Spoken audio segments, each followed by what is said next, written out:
По неколкуте инциденти меѓу кои изнесувањето на прваче со полиција од училиште во Велес, народниот правобранител со јасна порака: заштитата на децата мора да има приоритетно значење при носењето на одлуките. Поплаките од родителите ги разгледал и утврдил дека е занемарено правото на образование.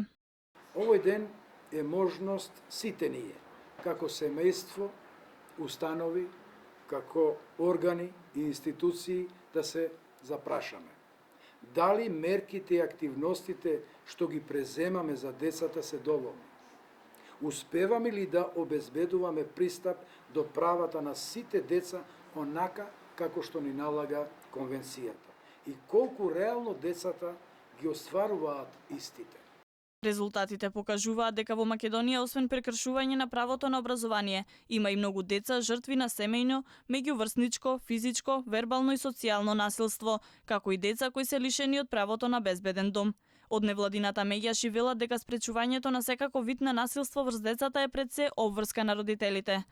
Доколку приметува дека има промена во однесувањето на детето, тоа е еден чекор напред. Значи дека го пратат детето, само е потребно уште еден чекор да се види што впрочем се случува. Има деца што пријавуваат после извесно време, има деца што трпат, ние треба да бидеме отворени за нив. Доволно е да отвориме очи и да гледаме што се случува, да ги слушнеме децата и да ги прашаме.